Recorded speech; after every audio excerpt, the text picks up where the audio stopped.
Date 5 minutos con Jesús. Proverbios 22-28 dice: no engañes a tu vecino cambiando de lugar los antiguos límites de propiedad establecidos por generaciones pasadas. Dios te bendiga, bienvenido una vez más a este espacio devocional, un tiempo de reflexión, un tiempo de meditación, un tiempo de aprender más de la sabiduría de Dios. El versículo de hoy dice: no traspases los linderos antiguos que pusieron tus padres. En términos actuales podríamos hablar de los límites de una propiedad. Podríamos estar hablando de las cercas o de la forma en que podemos delimitar qué es un terreno propio y hasta dónde va mi terreno y hasta dónde va el de los demás. Creo que es muy claro entenderlo. Lo que está diciendo aquí el proverbista es que no hagamos trampa. No movamos esos límites, no cambiemos de lugar la cerca, no nos robemos tal vez unos espacios, unos metros, unas yardas, unos pies adicionales y nos pasemos de astutos o de vivos, como se dice en algunos lugares, y seamos deshonestos en ese sentido. Dios está diciendo: no hagas eso.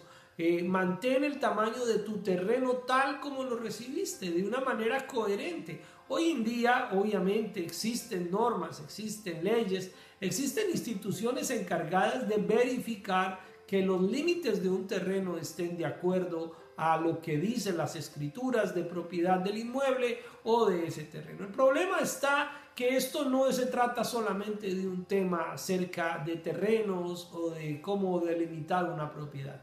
Esto tiene que ver con la capacidad del ser humano de engañar, de aprovecharse de una circunstancia para robar, para mentir, para engañar y para sacar un provecho adicional solamente porque tal vez ve la oportunidad de hacerlo. Tal vez en la antigüedad no existían instituciones que velaran por la garantía de los límites de las propiedades. Tal vez en el pasado se confiaba mucho más de que así como alguien había heredado una tierra, esa tierra tenía unos límites y no había necesidad de nada más. Pero hoy en día hay instituciones que se encargan de eso. Entonces, hoy en día, ¿cómo este versículo nos bendice? ¿Cómo este versículo hace parte de la realidad del ser humano? Muy simple, pues se trata de mirar nuestro corazón.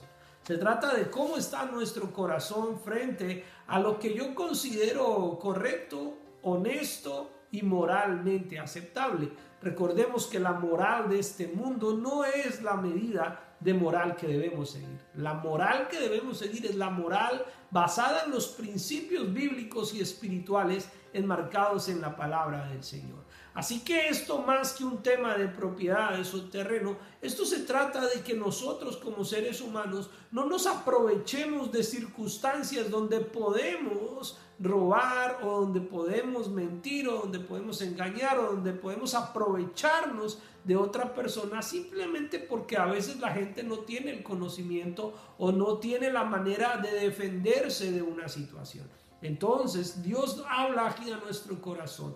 Usted no quiera cambiar los límites que han sido establecidos por generaciones. Dios en su palabra ha colocado límites que no podemos transgredir. Ha colocado límites que no podemos cambiar, no podemos negociar esos valores, esos principios, esa moral, esa ética cristiana, no la podemos cambiar a nuestro antojo. No podemos hoy pensar que porque esto ya es antiguo, entonces lo vamos a destruir y entonces vamos a crear una nueva manera de ver las cosas simplemente para yo sacarle provecho.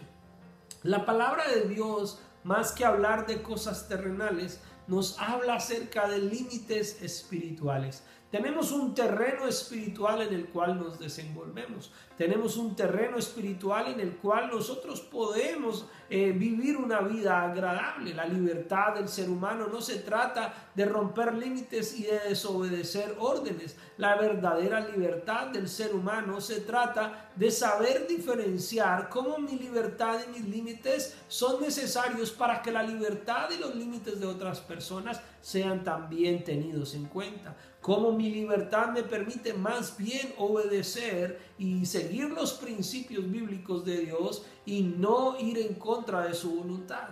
La verdadera libertad no es ir en contra de Dios. La verdadera libertad es poderle decir no al pecado, decirle no a la tentación. Entonces no vamos a transgredir, no vamos a quitar esos límites que Dios nos ha dejado, porque esos límites nos bendicen, nos ayudan. Y así como no podemos engañar a nuestro vecino, mucho menos podemos engañar a Dios. Y obviamente no podemos engañarnos a nosotros mismos, porque al final saldremos afectados. Mejor sigamos aprendiendo de la palabra del Señor y viviendo nuestra pasión por Jesús.